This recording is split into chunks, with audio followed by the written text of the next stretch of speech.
Okay. Good afternoon, Jaya.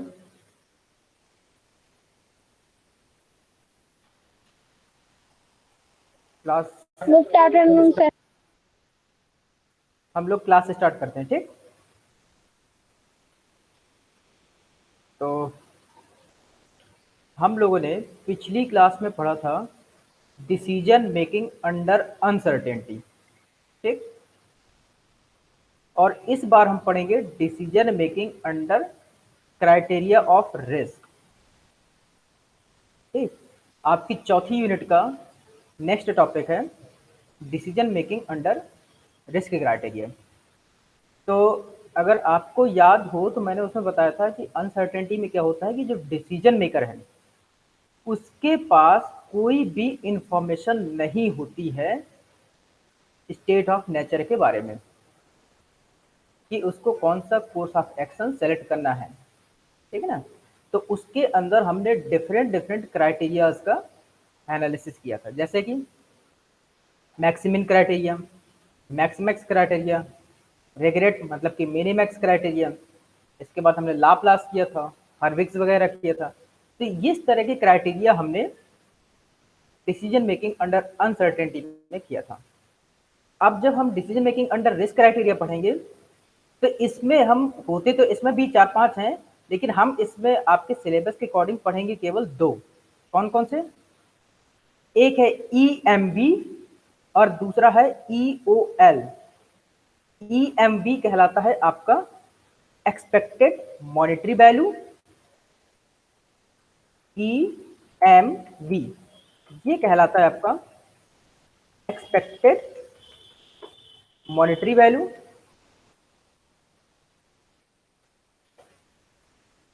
और एक है आपका EOL।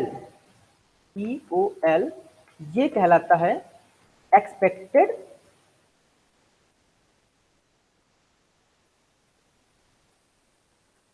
Opportunity loss, expected opportunity loss. तो ये दो जो है हम पढ़ेंगे इस क्राइटेरिया के अंतर्गत, ठीक। तो इसको पढ़ने से पहले हम समझ लेते हैं कि रिस्क क्या होता है और इसका हम मेजरमेंट कैसे करते हैं, इसमें क्या क्या चीजें लगेंगी। आते हैं तो here we draw a distinction between risk and uncertainty. पहले तो हम क्या करते हैं, रिस्क और अनसर्टेनिटी के बारे में थोड़ा अंतर समझ लेते हैं। क्या? Recall that risk is characterize as a state in which the decision maker has only imperfect information about the decision environment. मतलब कि यहाँ पर डिसीजन मेकर के पास जो हमारे जिस एनवायरनमेंट में मतलब कि जिस स्टेट ऑफ नेचर में उसको डिसीजन लेना है उसके पास इम्परफेक्ट इंफॉर्मेशन होती है, मतलब कि आधी अधूरी जानकारी, उसमें कोई भी उसको कॉन्फिडेंस नहीं होता। That is the impact of all the available alternatives, कि उसके पास जो अल्टरनेटिव्स अवेलेबल हैं उसका क्या इम्पैक्ट होगा, ठीक है ना। But the decision maker is still able to assign probability estimates to the possible outcomes of a decision, ठीक है। तो डिसीजन मेकर क्या करता है कि जितनी उसकी नॉलेज होती है उसके अकॉर्डिंग जो आउटकम्स हैं उनको different different state of nature मतलब कि कंडीशन के अकॉर्डिंग वो प्रोबेबिलिटी असाइन कर लेता है। जैसे अगर हम कहें कि आपको शेयर मार्केट में पैसा इन्वेस्ट करना है और आपके पास 3 कंपनी है, आपको 3 कंपनी में शेयर मार्केट में पैसा इन्वेस्ट करना है, तो आप क्या कहेंगे, या पूरा तो ये तो एक में लगा दें तो उसमें पूरा 100% रिस्क इन्वॉल्व हो गया, या आप अपने रिस्क को कर सकते हैं। तो आपको इस तरह से करना पड़ेगा कि मान लीजिए आपको 5,000 रुपये लगाना है तो 1,000 एक में लगाया, एक में 2,000 लगाया और एक में 2,000 लगाया, ठीक। तो इस तरह से लगाया। तो आपने कैसे लगाया, आपने ये अनुमान लगाया कि हो सकता है कि अगर मुझे एक में लॉस हो तो दूसरे में प्रॉफिट होगा, दूसरे में लॉस हो तो तीसरे में प्रॉफिट होगा। तो अब ये उन्होंने कैसे अनुमान लगाया, ये उन्होंने अनुमान इस तरह से लगाया कि मान लीजिए कि जो कंपनी है उसमें आपकी प्रोबेबिलिटी, मान लीजिए फर्स्ट कंपनी में है तो उसने कहा कि इसमें रिस्क ज्यादा है, इसमें रिस्क ज्यादा है। तो उसने कहा कि ऐसा करते हो सकता है इसमें 10% चांस हो कि इसका रिटर्न हो, ठीक। बाकी की जो 2 हैं तो उसमें लगता है कि उसको 45% चांस है कि उसको रिटर्न मिल सकता है। तो यहाँ पर जो चांसेज हैं, मतलब कि 10% फर्स्ट कंपनी में, 45% और 45% दूसरी और तीसरी में, तो ये कहलाती है प्रोबेबिलिटी डिस्ट्रीब्यूशन। उसके बाद जो पॉसिबिलिटी थी उसने उसको 3 में एलोकेट कर दिया। ठीक, अब these estimates either subjective judgments और may be derived from a theoretical probability distribution. तो जो ये हम एस्टिमेशन करते हैं, मतलब कि जो हमने ये अनुमान लगाया है, तो ये मतलब अपने नॉलेज के हिसाब से होता है, या तो फिर आप ऐसा कर सकते हैं कि आप अगर कोई मैथमेटिकल फॉर्मूला को जानते हैं तो आप उसको वहां पर अप्लाई करके उस प्रोबेबिलिटी को डिस्ट्रीब्यूट कर सकते हैं। ठीक, तो ये तो हो गया decision making environment under risk analysis. अब बात करते हैं कि जो uncertainty refers to a stage in which the decision maker lacks even the information to assign subjective probabilities. अब यहाँ पर जो रिस्क वाला है तो आप उसमें कैलकुलेशन कर सकते हैं। वाई? क्योंकि आपके पास कुछ इंफॉर्मेशन है। But in the case of uncertainty, जब अनसर्टेनिटी होती है तो उसमें क्या होता है, वो केवल सब्जेक्टिव, मतलब कि केवल अनुमान से ही लगा सकता है। उसके पास कोई थ्योरेटिकल बैकग्राउंड नहीं होता है, क्योंकि उसके पास कोई इंफॉर्मेशन नहीं होती है। ये हमने पिछली क्लास में जाना। Now this distinction was first drawn by F.H. Knight, who noted that risk is objective but uncertainty is subjective। तो जो F.H. नाइट थे जिन्होंने पहला ये डिफरेंस किया था कि अनसर्टेनिटी और रिस्क क्या है, तो उन्होंने बताया कि जो रिस्क है, रिस्क में क्या है, ऑब्जेक्टिव टाइप का है। ऑब्जेक्टिव उसमें कुछ इंफॉर्मेशन होती है तो आप उसमें डिसाइड कर सकते हैं। लेकिन अनसर्टेनिटी क्या है, सब्जेक्टिव, उसमें सब कुछ आपको अनुमान लगा के करना है। ठीक, फिर भी इस तरह से हम जानते हैं कि रिस्क और अनसर्टेनिटी क्या होती है, लेकिन कभी कभी हम अपनी नॉलेज न होने की वजह से एक दूसरे को, मतलब रिस्क और अनसर्टेनिटी को एक जैसा समझ लेते हैं, या कभी कभी एक जैसा हम इस्तेमाल करते हैं। नाउ यहाँ पर सबसे ज्यादा इंपॉर्टेंट नोट करने वाली चीज क्या है, here the important point is to note that the use of subjective probability has diminished the significance of the distinction between risk and uncertainty। मतलब कि अगर आपने सब कुछ अनुमान से लगा दिया तो फिर आपके पास जो उसका सब्जेक्टिव है, मतलब कि जो अनसर्टेनिटी है, आप उसको घटाने की कोशिश करते हैं। ठीक, तो हम इस तरह से जो रिस्क और अनसर्टेनिटी, अनिश्चितता है, उसके बीच में अंतर समझने की कोशिश कर सकते हैं। इसको दूसरे शब्दों में कह सकते हैं कि by assigning subjective probability to decision problem, decision making under uncertainty can easily be converted into risk analysis. मतलब कि जब जैसे ही आप उसमें प्रोबेबिलिटी असाइन कर देते हैं, जो सब्जेक्टिव प्रोबेबिलिटी है, मतलब कि जो अनसर्टेनिटी थी, जब आपने उसको प्रोबेबिलिटी असाइन कर दी तो उसमें क्या होता है, हम उसको रिस्क में कन्वर्ट कर लेते हैं, उसको रिस्क मेजर हम कर सकते हैं। क्यों? क्योंकि प्रोबेबिलिटी डिस्ट्रीब्यूशन अपने आप में एक थ्योरेटिकल बैकग्राउंड हमारे पास फॉर्मूला होता है। ठीक, तो हम उसको रिस्क कैलकुलेट उसके जरिए हम कर सकते हैं अगर हमारे पास प्रोबेबिलिटी हो तो। अब बात करते हैं कि जो हमारे पास रिस्क एनालिसिस है वो किस पर बेस्ड होता है। एक्चुअली ये होता है हमारे पास रैंडम वेरिएबल, मतलब कि प्रोबेबिलिटी पर। अब रैंडम वेरिएबल क्या होता है कि अगर आपके पास 3-4 इवेंट हैं तो किसी भी इवेंट के होने के चांसेस इक्वल हैं। मान लीजिए आपको 3 एक्टिविटी दी गई है, 3 में से कोई एक सेलेक्ट करना है, ठीक है ना, तो तीनों में से सिलेक्ट होने के चांसेस क्या है, 1/3। 1/3 पहले की, 1/3 दूसरे की, 1/3 तीसरे की।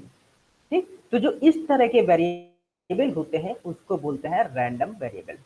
ठीक, उदाहरण के तौर पर मान लीजिए कि अगर आपके पास एक डाइस है, डाइस का मतलब पासा, अब आप उसको फेंकते हैं, जैसे अगर आप लूडो या स्नेक एंड लैडर खेल रहे हैं, तो जो डाइस होती हैं और जब आप उसको थ्रो करते हैं तो आपको नहीं पता होता है कि उसमें कौन सा नंबर आएगा, आइदर 1 और 2 और 3 और 4 और 5 और 6। तो किसी भी नंबर के आने की जो प्रोबेबिलिटी है वो होती है 1/6, क्योंकि 6 नंबर होते हैं तो 6 में से कोई भी एक आ सकता है। तो उसके चांसेस होते हैं 1/6। ठीक है। तो इस तरह के जो वेरिएबल होते हैं उनको हम बोलते हैं इक्वली लाइबल, इक्वली लाइकली। ठीक, मतलब कि किसी को भी हम एक्स्ट्रा नहीं देते, सबको बराबर चांस देते हैं।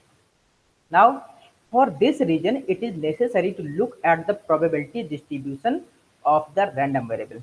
तो अब इसकी वजह से हमको क्या है, जो प्रोबेबिलिटी का डिस्ट्रीब्यूशन, मतलब ये हम किसको कितनी प्रोबेबिलिटी असाइन कर रहे हैं, वो थोड़ा देखते हैं किस तरह से। Which is a listing of the possible outcome with the associated probabilities of those outcome. अब हम क्या करेंगे कि हमारे पास जो प्रोबेबिलिटीज हैं, हमारे पास जो चांसेस हैं, उनको हम असाइन कर देते हैं जो हमारे पास वैल्यूज हैं। जैसे हम एक एग्जाम्पल लेते हैं, हम एक एग्जाम्पल लेते हैं कि मान लीजिए आपने एक डाइस थ्रो किया है, उसमें आएगा 1 2 3 4 5 6। ठीक, अब उनमें से इसकी जो एक्सपेक्टेड वैल्यू है, जो इसकी एक्सपेक्टेड वैल्यू है, हम कैसे निकालेंगे। सब में जितनी भी वैल्यू है, जैसे 1 2 3 4 5 6, और सबकी प्रोबेबिलिटी है 1/6, तो हम उसमें उनकी प्रोबेबिलिटी का मल्टीप्लाई कर दें और उन सबको ऐड कर दें। ठीक, तो हमारे पास जो वैल्यू आएगी वो कहलाती है हमारे पास एक्सपेक्टेड वैल्यू, या इसको बोलते हैं एक्सपेक्टेड आउटकम। ठीक, an important characteristics of random variable is it's expected value और मीन। एक्चुअली ये क्या होता है, मीन भी यही होता है। जो हम एक्सपेक्टेड वैल्यू कैलकुलेट करते हैं, यही हमारा मीन भी होता है। जब आप निकालेंगे, अभी हम लोग भी इसमें एग्जाम्पल में सॉल्व करेंगे तो हमारे पास उसमें और समझ में आएगा। ये हमारा मीन होता है। देखिए, जैसे हमारे पास हमको एक्सपेक्टेड वैल्यू निकालनी है, जो डाइस होता है उसमें 1 2 3 4 5 6 की, तो हम सब में उसकी प्रोबेबिलिटी, जो कि सबकी प्रोबेबिलिटी 1/6 होती है, उनका मल्टीप्लाई कर रहे हैं। ठीक, और हमारे पास जो वैल्यू आएगी वो है 3:1/2, 3:1/2। ठीक, अब जो वैल्यू आई है ये हमारी कहलाती है एक्सपेक्टेड वैल्यू। अब अगर आप देखें तो जैसे 3:1/2 आई है, तो मतलब 3.5। तो अब अगर हम यही वैल्यूज ऐड करें 6 तक, मतलब 1 2 3 4 5 और 6, और इनका एवरेज निकालें, तब भी हमारे पास 3.5 ही आएगा। देखिए, ये मैंने इनको ऐड कर रहा हूं मैं, ये हमारे पास आ गया 21। 21 को हम किससे डिवाइड करेंगे, 21 डिवाइडेड बाई 6, हमारे पास कितना आना चाहिए, 3.5। तो ये देखिए आ गया हमारे पास 3.5। तो हम कह सकते हैं कि जो हमारे पास एक्सपेक्टेड वैल्यू है वो एक तरह से हमारा क्या होता है, मीन होता है, weighted average of the possible outcomes. ठीक, ये हमारे पास मीन है। अब देखिए, इसको निकालने का फॉर्मूला क्या है, ये कौन सा फॉर्मूला है जिसके जरिए हम इसको निकालते हैं। तो वो फॉर्मूला है ये E of x, E of x equal to P1x1, यहाँ पर ये x1 होगा, ठीक है ना। P1x1 में यहाँ पर आपको फॉर्मूला भी लिख देता हूँ, ये मैं हटा रहा हूँ।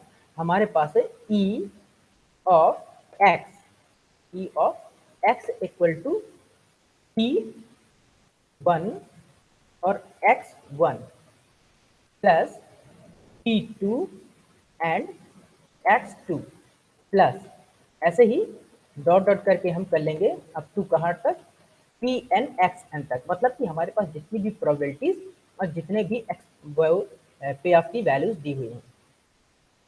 ठीक, तो हमारे पास लास्ट में क्या आएगा, Pn और x और n, ये आ गया हमारे पास। ठीक, और अगर हम इसी को एक पूरा सम करके लिखना चाहें, तो हमारे पास एक सिंबल होता है समेशन ऑफ, ठीक है ना। तो हम उसको उस तरह से डिनोट करके भी लिख सकते हैं। कैसे, जो हमारे पास यहाँ पर ये लास्ट में लिखा है, देखिए summation of Pi into XI, हमारे पास लिखा है expected value equal to Pi into XI। ठीक, तो हम इस फॉर्मूले को पूरा इस तरह से भी ले सकते हैं। क्यों, क्योंकि ये समेशन लगा है, तो इसका मतलब ये सबका एडिशन है, और जब हम इनको ब्रेक करेंगे तो यही आ जाएगा। तो इस फॉर्मूले का इस्तेमाल करके हम निकालेंगे एक्सपेक्टेड वैल्यू। अब बात करते हैं रिस्क एनालिसिस। हम रिस्क का एनालिसिस कैसे करेंगे, रिस्क एनालिसिस क्या होता है। Managers who follow this approach analyze the size and nature of the risk involved in choosing a particular course of action। मतलब कि जब भी अगर किसी मैनेजर को कोई डिसीजन लेना होता है, ठीक है ना, तो वो क्या करता है, वो ये देखता है कि उस कोर्स ऑफ एक्शन को सिलेक्ट करने में उसमें कितना रिस्क इन्वॉल्व है, ज्यादा बड़ा रिस्क है कि कम रिस्क है, ठीक है ना। फॉर एग्जाम्पल के तौर पर मान लीजिए कि अगर कोई एक नया प्रोडक्ट लॉन्च हो रहा है, कोई एक नया प्रोडक्ट लॉन्च हो रहा है, तो मैनेजर को क्या क्या ध्यान देना पड़ेगा। A manager has to carefully analyze of the following variables, just as कि उस प्रोडक्ट को लॉन्च करने में कॉस्ट कितनी आ रही है, उस प्रोडक्ट की प्रोडक्शन कॉस्ट कितनी है, उस प्रोडक्ट में कितना कैपिटल इन्वेस्ट हुआ है, उस प्रोडक्ट की हमें प्राइस कितनी सेट करनी है, उस प्रोडक्ट के लिए उस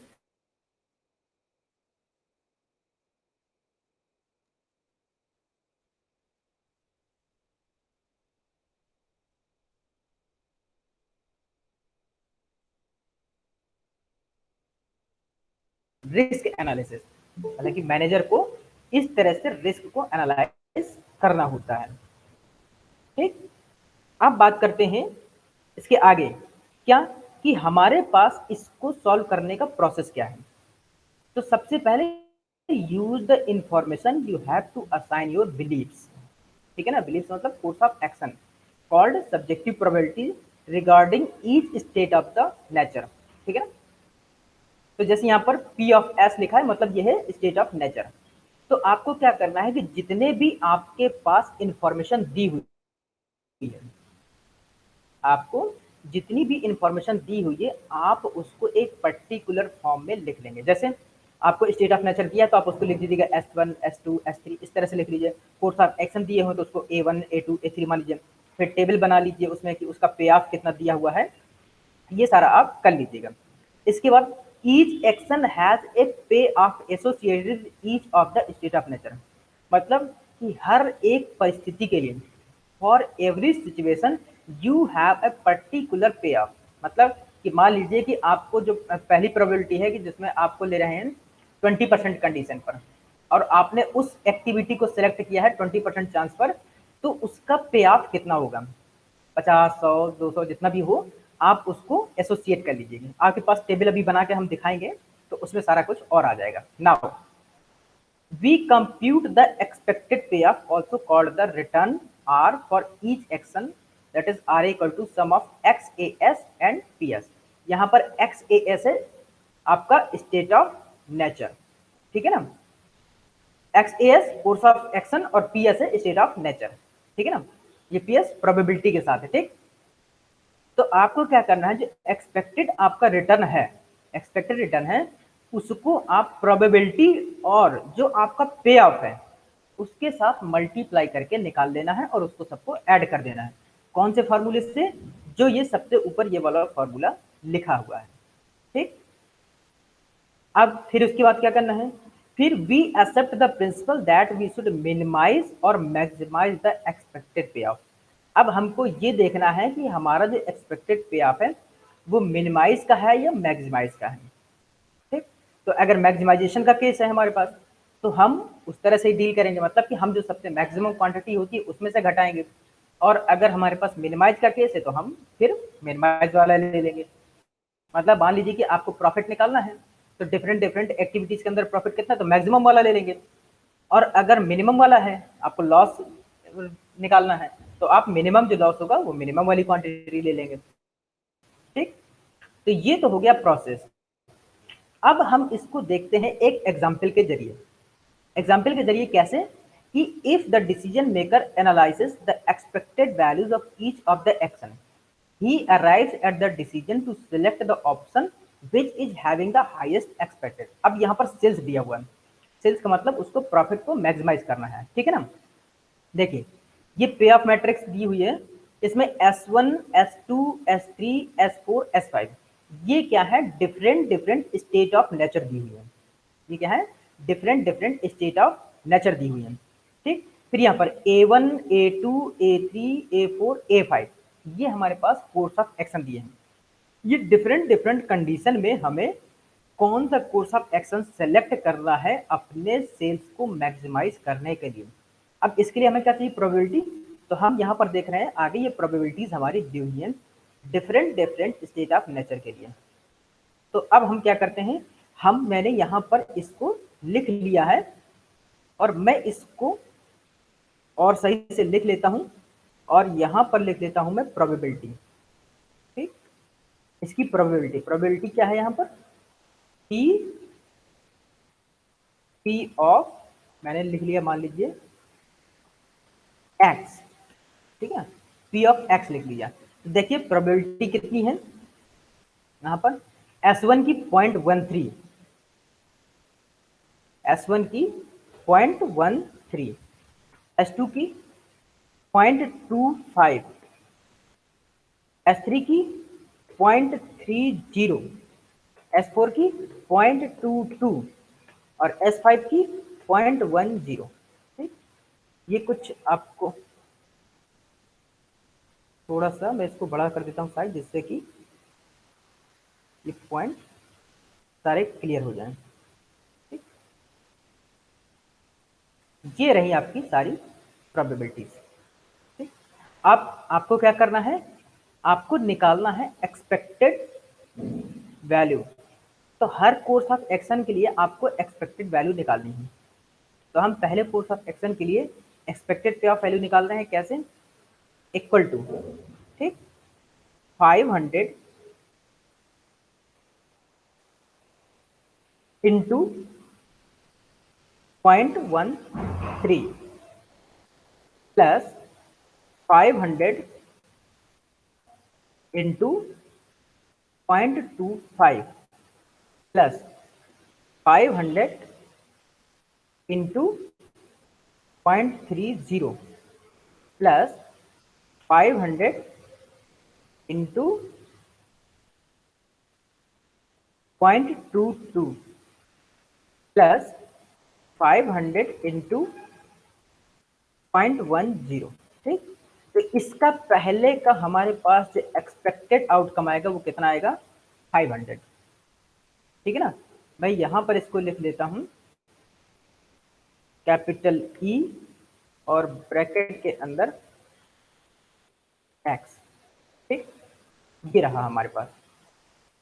दूसरे के लिए देखते हैं, equal to 200 into 0.13 plus 550 into 0.25 plus 550 into 0.30 plus 550 into 0.22 plus 550 into 0.10। कितना आया, मैं इसको थोड़ा सा और कर लेता हूँ ताकि डेसिमल में आ जाए, 504.5। ये दूसरे का एक्सपेक्टेड हमारे पास आउटकम है। तीसरे के लिए देखते हैं, इक्वल टू, तीसरे में क्या है, माइनस है पहले, तो -100 इंटू 0.13 प्लस फिर क्या है 250 into 0.25 plus 600 into 0.30 plus again 600 into 0.22 plus again 600 into 0.10। अब इसका देखते हैं कितना आया, 421.5। ठीक, ये वैल्यू आ गई। फोर्थ के लिए देखते हैं, हमें ये देखना है कि इसमें से सबसे मैक्सिमम एक्सपेक्टेड पे ऑफ किसका है। तो इक्वल टू -400 इंटू 0.13। अब देखिए प्लस कितना है 50 इंटू प्रोबेबिलिटी 0.25 प्लस ये कितना है 300 इंटू प्रोबेबिलिटी 0.30 प्लस कितना है 650 into probability 0.22 plus again 650 into probability 0.10 कितना आएगा 258.5। ठीक है ना। लास्ट के लिए देख लेते हैं कितना आएगा, इक्वल टू माइनस का 700 इंटू 0.13 प्लस, अब यहां पर देखिए प्लस था लेकिन यहां पर फिर माइनस है, तो मैं यहां पर कर देता हूं माइनस साइन, तो माइनस 350 इंटू कितना है 0.25 प्रोबेबिलिटी 0.25। अब यहां पर प्लस आ जाएगा, अब यहां पर एक्सपेक्टेड आउटकम है 0, ठीक है ना, तो 0 into probability 0.3 plus 350 into probability है 0.22 प्लस 700 इंटू प्रोबेबिलिटी है 0.10 कितना आया माइनस का 31.5। तो अब यहां पर अगर हम देखें तो सबसे ज्यादा आउटकम है दैट इज ये 504.5, जो सबसे ज्यादा मैक्सिमम आउटपुट है दैट इज 504.55। ठीक है ना। तो अब हम क्या करेंगे कि इसका मतलब कि जो डिसीजन मेकर है वो कोर्स ऑफ एक्शन A2 को सिलेक्ट करेगा, जो डिसीजन मेकर है वो कोर्स ऑफ एक्शन A2 को सिलेक्ट करेगा। अब प्रॉब्लम ये है, ये तो ठीक है, अगर कभी ऐसा हुआ तो ये तो चल जाएगा। अब इसमें एक डिफिकल्टी क्या आती है, ये हमने निकाल दिया है, लेकिन प्रॉब्लम कभी कभी क्या हो जाती है, however the difficulty with the expected value criterion is that on the basis of it one cannot always make an ambiguous decision। Decision maker कभी भी डाउटफुल डिसीजन मेकर नहीं बना सकता। फॉर एग्जाम्पल के तौर पर मान लीजिए, for example the probabilities or the payoff were changed such that A2 and A3 had the same expected value of rupees 504.50, it would be difficult for the decision maker to measure the degree of risk associated with each action and thus arrive at a clear-cut decision. In such a situation, some criterion has to be tried to arrive at a relative measure of risk। मान लीजिए कि जो हमने ये निकाला है A2 में आया हमारे पास, अगर प्रोबेबिलिटी या पे ऑफ कुछ इस तरह से चेंज हो जाए, मान लीजिए प्रोबेबिलिटी या पे ऑफ कुछ इस तरह से चेंज हो जाए कि ये A3 का भी यही आ जाए, सपोज दैट कि जो आपके पास अगर A3 का भी यही आ जाए, कितना 504.5, आप फिर आप कौन सा सेलेक्ट करेंगे, तब तो आपको प्रॉब्लम हो जाएगी। अब ये डाउट में तो नहीं रह सकते कि हो सकता है A2 वाला ज्यादा हो जाए A3 वाला ज्यादा हो, ये तो डाउट वाली कंडीशन हो गई ना। तो फिर आपको यहाँ पर क्या होता है, आपको रिस्क को एनालाइज करना जरूरी हो जाता है, फिर आपको इससे रिलेटेड जो रिस्क होता है उसको आपको कैलकुलेट करना जरूरी हो जाता है। तो रिस्क कैसे कैलकुलेट करेंगे, रिस्क कैलकुलेट करने के लिए आपको उसका निकालना पड़ेगा स्टैंडर्ड डेविएशन और उससे फिर निकालना पड़ेगा कोएफिशिएंट ऑफ वेरिएंस, मींस आपको डिस्पर्सन देखना पड़ेगा। ठीक है ना। सो मेजरमेंट ऑफ रिस्क कैसे निकालेंगे, the expected monetary value that is EMV criterion no doubt furnish necessary and useful information to the decision maker, but its major defect is that it can obscure the presence of abnormality, high potential losses or exceptionally attractive potential gain। मतलब ये तो ठीक है कि आप expected monetary value से ये निकाल सकते हैं, लेकिन जब कभी भी आपके पास बहुत ज्यादा लॉस हो रहा हो या बहुत ज्यादा प्रॉफिट हो रहा हो और आपके पास इस तरह की सिचुएशन आ जाए ये डाउट वाली, तब आप क्या करेंगे, मतलब कि A2 A3 और आप जानते हैं कि आपको करोड़ों का नुकसान या करोड़ों का प्रॉफिट होने वाला है, उस कंडीशन में क्या करेंगे आप। ठीक है ना। तो true expected value is a mathematical average the mean of A probability distribution. that nearly summarizes an entire distribution of outcome। क्योंकि ये एक मैथमेटिकल एवरेज है, जैसा कि मैंने अभी आपको बताया था वो डाइस वाले एग्जाम्पल्स में, ठीक है ना। तो ये एक मैथमेटिकल डिस्ट्रीब्यूशन है। So, when decisions are based on the EMV criterion, it is implicitly based on the assumptions that a decision maker is able to withstand the short-run fluctuation and is a continuous participant in comparable EMV decision problem। मतलब कि जब इस तरह से आपके पास हो कि आप एक एवरेज एक्सपेक्टेड मॉनिटरी वैल्यू निकाल लें, तो उसमें क्या होता है, कुछ फिर एजम्पशंस होते हैं, उसमें कुछ शॉर्ट टाइम एजम्पशन होते हैं और उसमें कुछ फ्लक्चुएशंस होते हैं। तो आपको उन फ्लक्चुएशंस को मेजर करना है, आपको उन फ्लक्चुएशंस को मेजर करना है। तो उसको आप कैसे निकालेंगे, वो फ्लक्चुएशन कैसे मेजर होंगे, वो इस फॉर्मूले से होंगे। कैसे?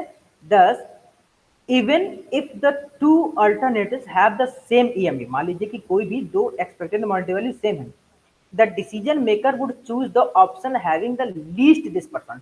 तो मतलब कि जिसमें सबसे कम फ्लैक्चुएशन हो आइदर और मैक्सिमम कंसंट्रेशन, ठीक है ना। तो उसमें क्या होगा, students with some background of statistics know that the simple measure of dispersion of the possible outcomes around the mean. तो आपको क्या है, डिस्पर्सन निकालना होगा, जो कि कहलाता है आपका standard deviation of the probability distribution. Standard deviation of the probability distribution. तो उसके लिए फॉर्मूला है आपका ये स्टैंडर्ड डेविएशन मतलब सिग्मा। तो sigma X equal to under root के अंदर summation of X I minus expected value और उसके स्क्वायर का सम, ठीक है ना, याद रखिएगा। अभी हम ये फॉर्मूला आगे इस्तेमाल करेंगे। Into probability of all the state of nature. ठीक, तो इस फॉर्मूले का हम इस्तेमाल करते हैं कहां पर, देखिए ये आपके पास एक एग्जाम्पल दिया हुआ है, ठीक है ना। उसमें क्या है कि दो प्रोजेक्ट हैं, एक है प्रोजेक्ट ए और एक है प्रोजेक्ट बी। दोनों प्रोजेक्ट के जो कैश फ्लोज हैं वो दिए हुए हैं। कैश फ्लोज कोई भी हो सकता है, आउटफ्लो या इनफ्लो, ठीक है ना। उसके कैश फ्लोज दिए हुए हैं, जैसे डिफरेंट डिफरेंट टाइम पीरियड पर या जो भी उनका डिफरेंट डिफरेंट एक्टिविटीज पर है, उसमें ये आपके दिए हुए हैं कैश फ्लोज। प्रोजेक्ट ए में 2000, 2500, 3000, 3500, 4000, 2000। फिर प्रोजेक्ट बी में 2500, 500, 2500, 6500 एंड 9000। और इनके अकॉर्डिंग प्रोबेबिलिटी दी हुई है। प्रोबेबिलिटी दोनों के लिए सेम है, प्रोबेबिलिटी दोनों के लिए सेम है, 0.10, 0.20, 0.40, 0.20, 0.10। तो हम क्या करेंगे कि अब हम यहाँ से इसका एक्सपेक्टेड वैल्यू निकाल देंगे। एक्सपेक्टेड वैल्यू हम निकाल देंगे प्रोजेक्ट ए का, कैसे, उसकी प्रोबेबिलिटी से मल्टीप्लाई करके। We will multiply the probability on the cash flow. देखिए यहाँ पर 2000 इंटू 0.10 कितना, 200, 2500 into 0.20, so how much, 500, 3000 into 0.40, तो 1200, 3500 इंटू 0.20, 700, 4000 इंटू 0.10, दैट इज 400। ये इसकी एक्सपेक्टेड वैल्यू है। ठीक, अब इन सबको ऐड कर लेते हैं, हम इन सबको ऐड कर लेते हैं और देखते हैं कि एक्सपेक्टेड रिटर्न किसका ज्यादा है, प्रोजेक्ट ए का या प्रोजेक्ट बी का। ठीक, तो हम इसको ऐड करते हैं।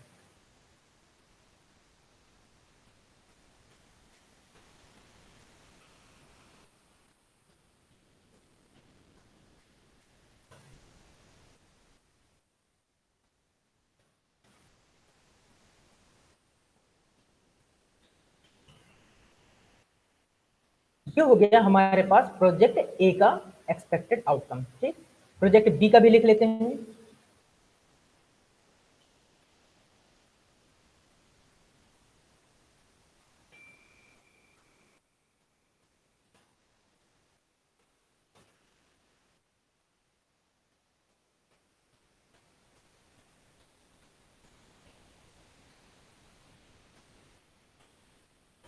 ये रहा,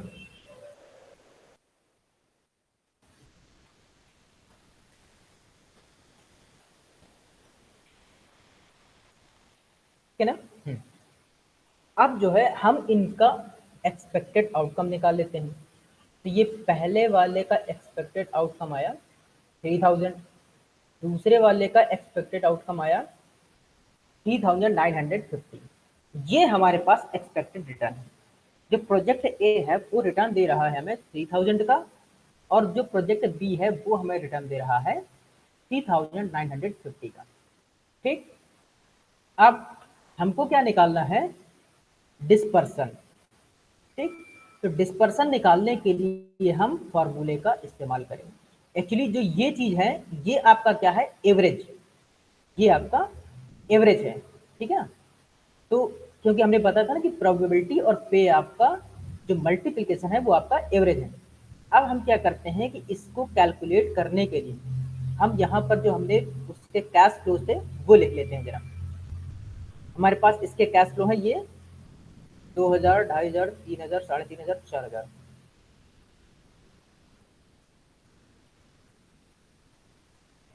2000, 2500, 3000, 3500 और ये रहा 4000। ये हमारे पास कैश फ्लो है, ये है ए का हमारे पास। ठीक, बी का हमारे पास कैश फ्लो कितना है, बी का कैश फ्लो है 2500, 3500।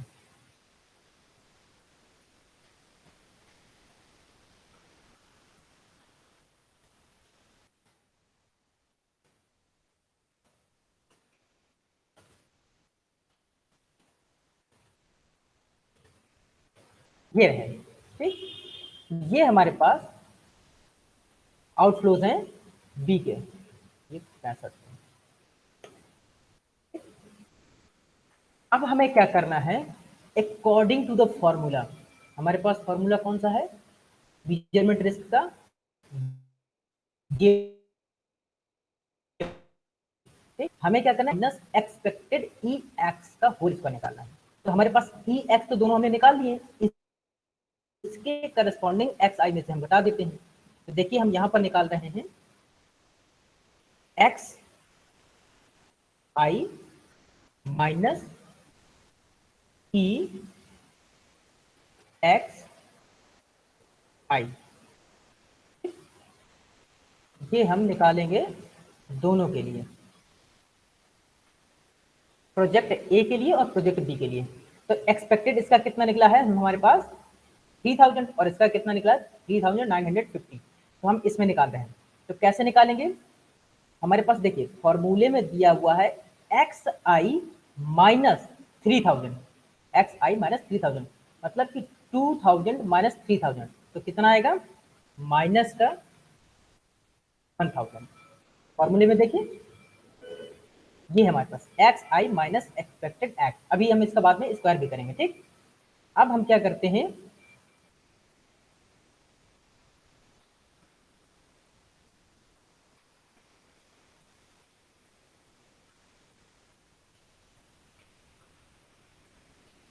हम इसको निकाल लेते हैं।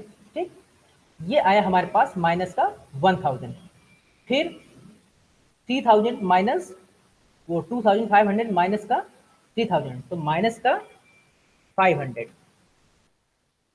फिर 3000 minus 3000 zero, 3500 minus 3000 that is 500, upon 4000 minus 3000 that is 1000। ये आ गया आपका इसका। ठीक, अब इसमें हमें मल्टीप्लाई करना है प्रोबेबिलिटीज का। हमें इसमें इसका पहले स्क्वायर निकाल लें, फिर उसमें इनकी प्रोबेबिलिटीज का मल्टीप्लाई कर देते हैं। तो 1000 इंटू 1000, तो 1000 इक्वल टू हम लिख लेते हैं इंटू 1000, हाउ मच, ज़्यादा आएगा तो हम इसको थोड़ा सा साइज बड़ा कर लेते हैं, ये रहा। ठीक, इक्वल टू 500 इंटू 500 कितना आएगा बेस, ये तो आएगा जीरो, ये भी आपका आ जाएगा पहले जैसा। ठीक, और ये भी आपका आ जाएगा फर्स्ट वाला, देखो ये आ गया। अब हमें इसमें मल्टीप्लाई करना है किसका, प्रोबेबिलिटीज का। प्रोबेबिलिटीज का हम इसमें कर देंगे मल्टीप्लिकेशन। तो हमारे पास प्रोबेबिलिटीज कौन सी हैं, ये हैं। तो पहले में है हमारे पास 0.13, हम पहले लिख लेते हैं 0.13, 0.25, 0.3, 0.22 और 0.10। अब हम मैं सीधे यहाँ पर इस पर फॉर्मूला लिख करके इसका मल्टीप्लाई कर देता हूँ, इक्वल टू 10000 इंटू 0.13, कितना आएगा, इसको साइज बड़ा कर लेते हैं, कितना आएगा, ठीक। यहाँ पर इक्वल टू 25000 इंटू प्रोबेबिलिटी कितनी 0.25, तो 0.25 कितना आ गया, इतना। यहाँ पर तो सीधा जीरो आ जाएगा, ठीक। यहाँ पर 25000 इंटू 0.22 कितना आया, इक्वल साइन नहीं लगाया, इक्वल साइन लगाएंगे, एंटर करेंगे, ये इतना आ गया। यहाँ पर है 10000 और 0 इंटू 0.10 कितना आ गया, इक्वल टू साइन नहीं लगाया और इसको हमने एंटर किया तो ये आ गया। ये हमारे पास आ गया स्क्वायर और उनकी प्रोबेबिलिटी का सम। ये प्रोजेक्ट ए के लिए है, ठीक है ना। अब हमें क्या करना है, इन सबको ऐड कर देना है, को हमने ऐड कर दिया। तो ये आ गया हमारे पास 347500, ठीक, ये आ गया हमारे पास। अब हमें इसका निकालना है स्क्वायर रूट का, स्क्वायर रूट, ठीक। तो हम इसमें फॉर्मूला एक अप्लाई कर देते हैं, इक्वल टू SQRT, SQRT, ठीक। अब विद इन द ब्रैकेट हम जो ये वैल्यू है वो लिख देते हैं, क्या क्या है 34750 और हम इसको इस तरह से निकाल लेते हैं। तो ये आ गया हमारे पास 589.49, ठीक है ना। अब देखिए यहाँ पर जो मैंने फॉर्मूला यहाँ पर लगाया था ये उसकी वैल्यू है, किसकी है, जो हमने ये फॉर्मूला लिखा है sigma X equal to under root के अंदर summation of X I minus expected X value P X का whole square into P X I की वैल्यू, ठीक। तो उसके जो प्रोजेक्ट ए है उसकी वैल्यू निकली है 589.49। सिमिलरली ही अब हम ऐसे ही प्रोजेक्ट बी के लिए निकालेंगे, ठीक है ना। तो प्रोजेक्ट बी के लिए जब निकालेंगे तो यहाँ पर अब हम देखते हैं कि प्रोजेक्ट बी की वैल्यूज कितनी है। प्रोजेक्ट की वैल्यूज बी कौन सी है, ये वाली, ठीक है ना। और इसका एक्स आई कितना है, दैट इज 3950। तो हम यहाँ पर फॉर्मूला अप्लाई कर रहे हैं सीधा, इक्वल टू सबसे पहला कितना है 250, 2500, ठीक है ना।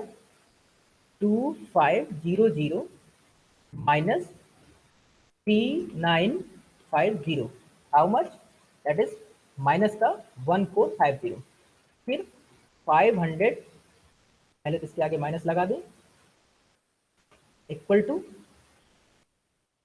500 minus 3950, how much, that is this, फिर equal to 3500 minus 3950 equal to this, फिर equal to 6500 minus 3950, that is this, फिर अगला इक्वल टू 9000 माइनस 3950, तो कितना आएगा दिस। मैं इस वाली वैल्यू को यहाँ पर पेस्ट कर लेता हूँ क्योंकि ये इसका सिग्मा है, ठीक, ये आ गया। अब हमारे पास ये आ गई summation of X I minus E x की वैल्यू। अब हमें करना है इसका स्क्वायर, हमें करना है इसका स्क्वायर मतलब कि इसका इसी के साथ मल्टीप्लिकेशन। तो equal to 1450 into 1450 how much this.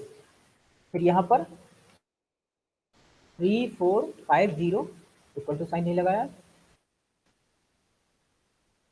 Equal to 3450 into 3450। याद रखिए ये माइनस में इसलिए लगा रहे हैं क्योंकि ये ऑलरेडी प्लस वैल्यू आ गई दिस। फिर equal to 450 into 450 that is this. फिर 2550 इक्वल टू साइन नहीं लगाया, फॉर्मूला अप्लाई करना है 2550 दिस इज दिस। फिर अगेन इक्वल टू 5050 इंटू 5050। तो how much will come this, ठीक है ना। तो आपके पास ये वैल्यूज आ गई है। अब ये वैल्यू जब आ गई हैं स्क्वायर, अब आपको इसमें करना है प्रोबेबिलिटी का मल्टीप्लिकेशन, ठीक है ना। तो प्रोबेबिलिटी का मल्टीप्लिकेशन जब करेंगे तो मैं इसको थोड़ा सा साइज बड़ा कर लेता हूं और इसमें सीधा फार्मूला मैं अप्लाई कर देता हूं। तो पहले वाले में इक्वल टू 2102500 और इंटू 0.13 कितना आया दिस, ठीक है ना।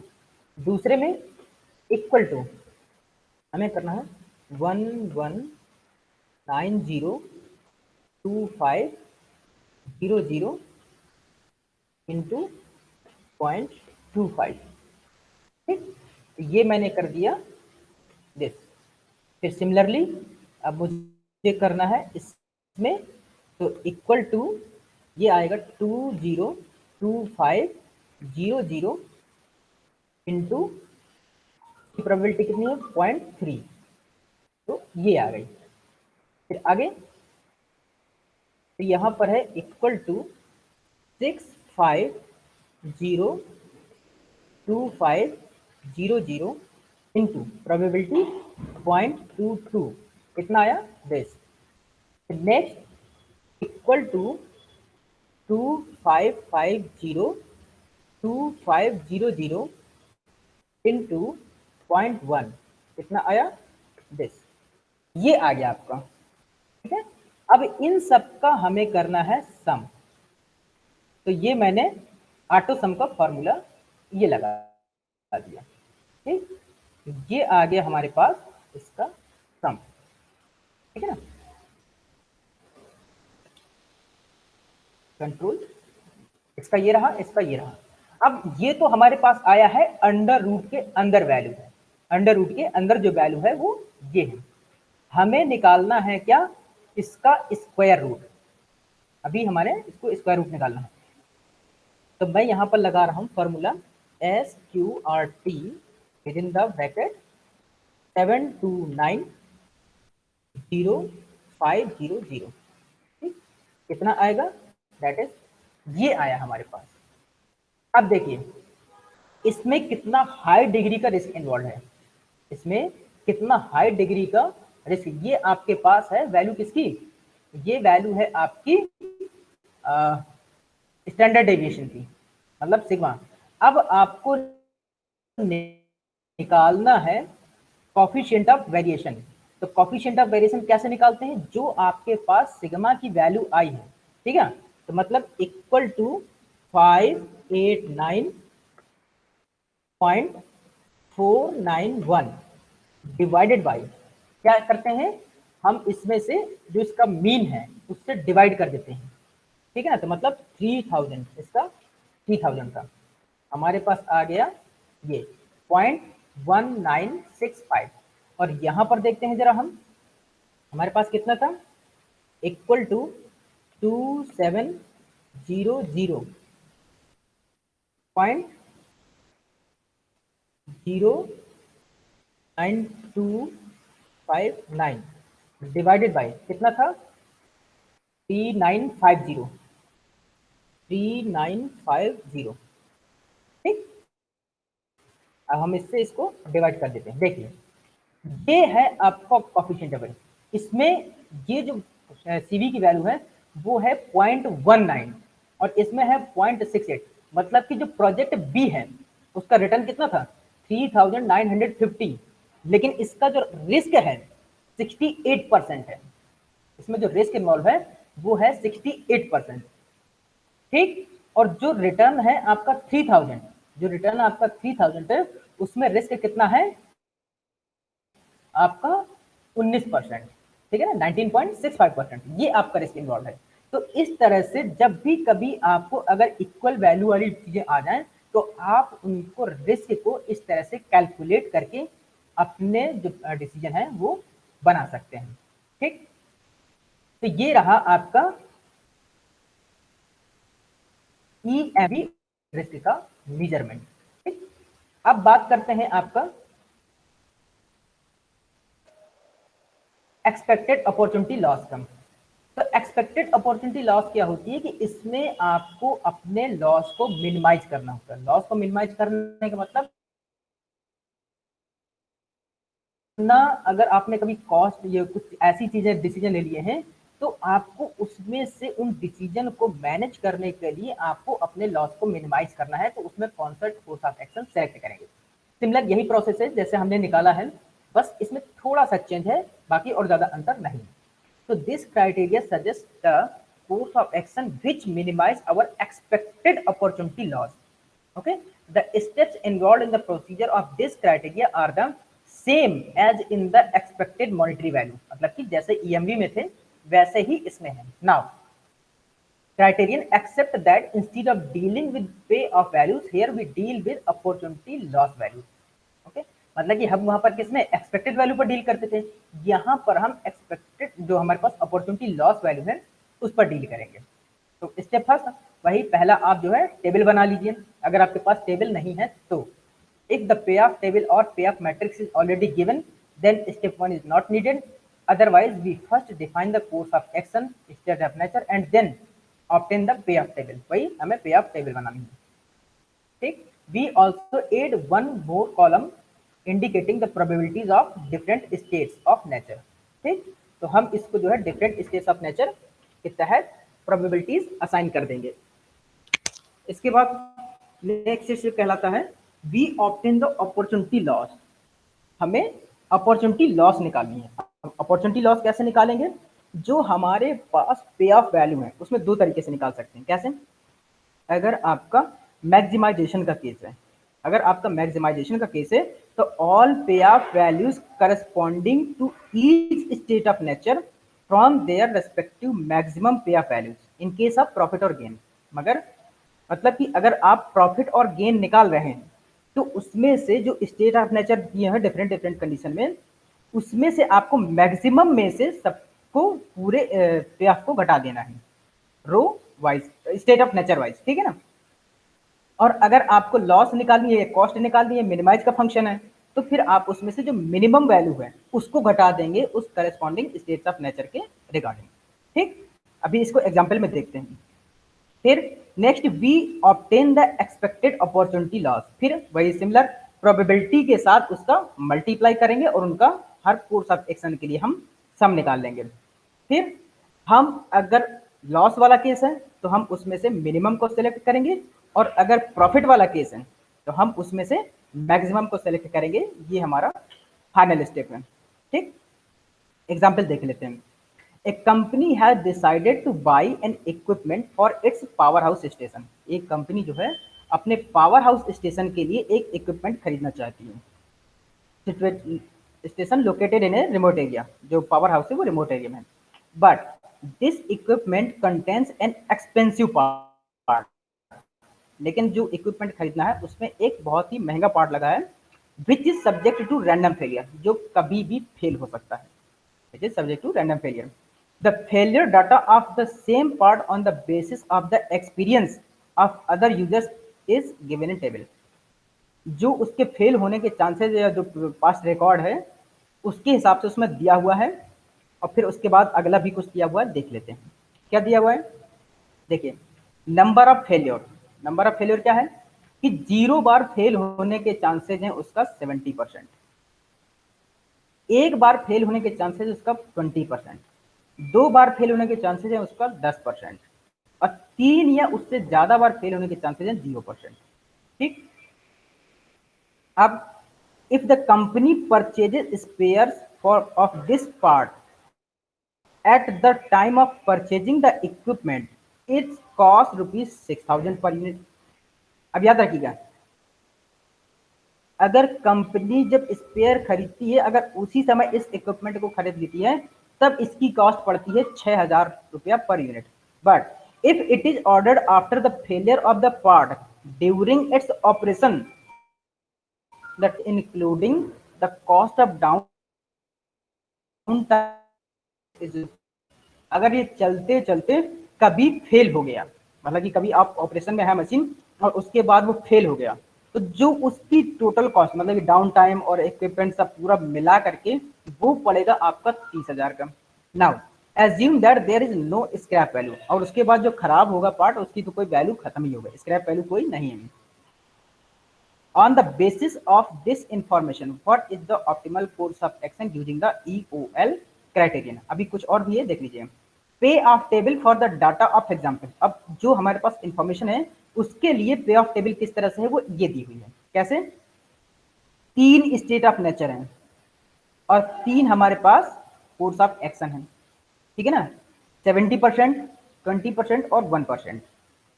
और उसमें से जो पे ऑफ है 70%, मतलब ये पहला कोर्स ऑफ एक्शन जबकि चांसेस इतने हो तो उसका पे ऑफ है 0।